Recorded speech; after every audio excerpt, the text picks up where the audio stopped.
በነገራችን ላይ ውዶቼ ጽጌረዳ በጣም ነው የምታሳዝነኝ። ማለት እንዴት ነው የምታሳዝነኝ? አንደኛ የድሃ ልጅና የሰራተኛ ልጅ በመሆኗ በጎን ነብዩ በጣም ያሰቃያታል። ከነብዩ ጋር እንግዲህ የሚገናኙበት አባቷ በሰራተኝነት እዛ ቤት አስገብቷታል እና በዛ ምክንያት ይገናኛሉ።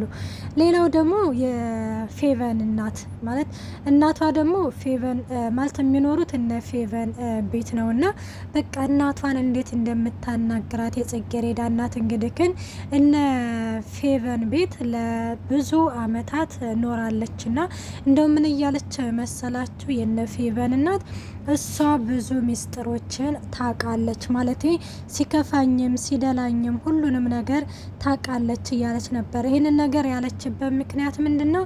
ፌቨን ከዚህ ከቤት ትውጣለኝ ብላም ትናገራለች ማለት ነው። እነ ጽጌረዳ ከዚህ ከቤት ይውጡ፣ እስከ መቼ ነው እዚህ ቤት የሚኖሩት እያለችም እንግዲህ ለእናቷ እየተናገረ ነበርና እናቷም መቼም ቢሆንም እነሱ ከዚህ ከቤት አይወጡም ሲሉም እንግዲህ ግን ትነግራታለች። እና በጣም ነው በነገራችን ላይ እንዴት በቃ ግን አንዳንዴ የድሃ ልጅ መሆን ግን እንጃ ይሄን ያህል ዋጋ ያስከፍላል እንዴ? ነብዩ እንግዲህ በባለፈው ክፍል እንደተመለከታችሁት ቴክስቱን የጻፈችለት ፌቨን ነች። ግን ቴክስቱ የተጻፈው ደግሞ በጽጌረዳ ስልክ ስለሆነ ነብዩ ሄዶ ምን ብለሽ ነው ቴክስት የጻፍሽልኝ ስላትም ጽጌረዳ ምን የማውቀው ነገር የለም ስትልም እንግዲህን ትነግረዋለች። አናግረኝ እንጂ ሲላትም እንግዲህን ከፍ ዝቅ አድርጎ ሲናገራት ጽጌረዳ ደግሞ በክብሮ የማትደራደረው በጥፊ ትለዋለች። በዚህ ጊዜ አንቺ እኔን በጥፊ መታሽ፣ ለዚህ ድርጊትሽ ዋጋ አስከፍልሻለሁ ብሎም ዝቶባት እየዛተባት ባለበት ጊዜ ፌቨን ትመጣና ምንድን ያደረግሽው? ቆይ አንቺ በየሄድሽበት እኔን ማዋረድ ነው እንደምትፈልጊው ስልና እንግዲህን እጇን ትይዛታለች። አሁን ይህንን ፊትሽን በእጅ ሳልቦጫጭርልሽ ከዚህ ዘወር ቤት ትላታለች። በዚህም ጊዜ ምንም ያደረግኩት ነገር እኮ የለም። ቆይ ለምንድነው አንቺ እንደዚህ የምታናግሪ? ትላታለች። ነብዩ ምንድን ያለችው ፌቨን ማለት ነው ነገ ተማሪ በተሰበሰበበት መታ ይቅርታ እንድትጠይቅህ አደርግሃለሁ፣ ይቅርታ ትጠይቃለህ። በዚህ ጊዜ የሆነ የልብ ተሰማው። ሰላም ጤና ይስጥልኝ ውድና የተከበራችሁ የቻናሌ ቤተሰብ እንዲናችሁ ደህና ናችሁ?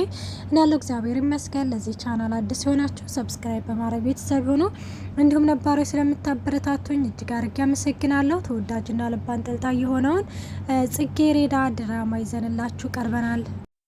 ጽጌረዳ እንግዲህ ነው እንዳያችሁት ያው በንጋታው ያው እነሱ ቤት አይደል የምትሰራው ስትሄድ እንግዲህ ነብዩ እዛ የምትሰራበት የሰራተኛዋ ልጅ ያሰራዋ ልጅ ሆኖ ታገኘዋለች። በዚህ ጊዜ በጣም ትደነግጣለች። ማለት ልጅህ ነው እንዴ ምናምን ስትለው አዎ ልጅ ነው ትተዋወቃላችሁ እንዴ ሲልም አይ አንተዋወቅም እንደማለትም ትነግረዋለች ማለት ነው። እና ጽጌረዳ እንግዲህን ነብዩን በጥፊ በመታችበት ጊዜ ፌቨን መጣ የቤት የሰራተኛችን ልጅ ነች ብላ እንግዲህ አለ አይደለ የሆነ እሷ እንደ ሀብታም እነሱን ደግሞ መቀማት ሰራተኛ ሲባል ይሆናል አይደለ የሆነ ሁሉ ነገራችን ዝቅ ያለ ነው የሚመስላቸው ውዶች። እናም እንደዛም እንግዲህ አድርጋ ትነግረዋለች ማለት ነው። በነገራችን ላይ የነብዩ ጓደኛ ምንድነው ብዙ ጊዜ ጽጌረዳ የምታደርገው ነገሮችና እንዲሁም ደግሞ ፌቨን የምታደርጋትን ነገሮች እያንዳንዷ ነገር የሆነ ልብ ብሎ እየተመለከተ ነው በማለት በቃ እንዴት ራሱ ያለው ክብር ያለው ትህትና ለሷ ሰላም ሲላት በቃ አለ አይደለ እንዴት እንደሚሆንላት ገብቷችኋል? እሱ ብቻ ነው እንግዲህ እሱ የሆነ ከአንደበቱ አውጥቶ ይሄ ነው ብሎ አልተናገረም እንጂ ከአክቱ እየተመለከትን ያለ ነው በጣም እንደሚረዳትና በጣም እንደምታሳዝነው ነው እየተመለከትን ያለ ነው። እናም እንግዲህ እንደዚህ ሆኖ በፌቨን እንግዲህ ከትምህርት ቤት ቀርማ ሄዳ ነበረ። ጽጌረዳ አሁን እንግዲህ ትምህርት ቤት ያው ክፍያ እንትን ስለሚላት የእናቴ ክፍያ ብቻ አያስተምረኝም እናቴን መርዳት አለብኝ ብላ ትረዳታለች። እና በዛን ጊዜ እሷ ወደዛ ወደ ስራ ስትሄድ ፌቨን ወደ ቤት መታ ነበረ።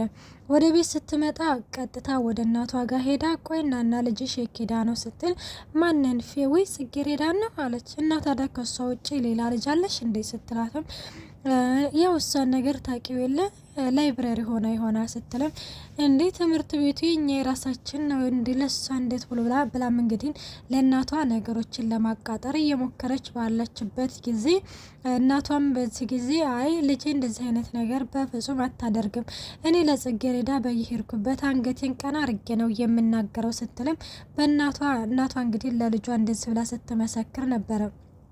እናም ፌቨንዬ ምርጥ ሩዝ ሰርቻለሁ ልስጥሽ ቆንጅዬ ምናምን ስትላትም አይ አልፈልግም ምራት አልበላም ዳይት ላይ ነኝ ስትላትም እሺ በቃ ትላታለች ማለት ነው።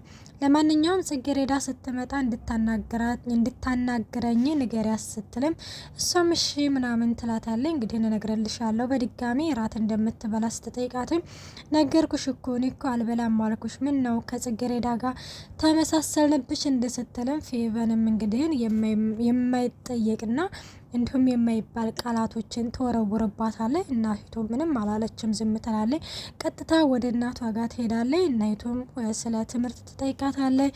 እንዲሁም እንዴት ነው በዘንድሮ ዓመት እንግዲህ ቆንጆ ውጤት እንድታመጭ ፈልጋለሁ ስትላትም እሷም እሞክራለሁ ስትል አይ እሞክራለሁ ሳይሆን አደርገዋለሁ ብለሽ እንድትይ ነው የምፈልገው ትላታለች። እናም በዚህም ጊዜ እንግዲህ ያው የነ ጽጌረዳ ጋር ከጽጌረዳ ጋር አንድ ትምህርት ቤት መማሯ ረብሿታልና እንግዲህ ይኸውልሽ አንደኛ እነሱ ከዚህ ጋር ቤት አይወጡም። እነሱ ብዙ ሚስጥር ታውቃለች እናቷ ከድሮ ጀምሮ ክፉ ደግን አብረን አሳልፈናል። ስለዚህ እየረገጥኳ ቢሆንም እዚሁ ትሆናለች እንጂ ሚስጥሬን ይዛ በፍጹም ቤት አትወጣም፣ ምርምሽን አውጭ ትላታለች ማለት ነው። እናም በስተመጨረሻ እንግዲህ ፌቨን እና ጽጌረዳ ይገናኛሉ። እንግዲህ ጽጌረዳ እና ነብዩ ቤት እንደምትሰራ ስታውቅ እናም ነብዩን ሄደሽ ይቅርታ ትጠይቀዋለሽ ብላት መጀመሪያ በፍጹም ይሄንን ነገር አላደርገውም ብላ ነበረ። ግን አሁን ላይ ደግሞ እዛ ያው አጋጣሚውን ስታገኝ ያው ያንን አጋጣሚ ተጠቅማ ነብዩን ይቅርታ እንድትጠይቀው አስደረጋታለች። እንግዲህ ጽጌረዳም ለእናቷ ስትል ዝቅ ማለት ባለባትም ጊዜ አንዳንዴ ዝቅ ባለብን ጊዜ ዝቅ ማለት ነውና እንግዲህ ይቅርታ ጠይቀዋለች። ውዶቼ መልካም ቆይታ። ባይ ባይ።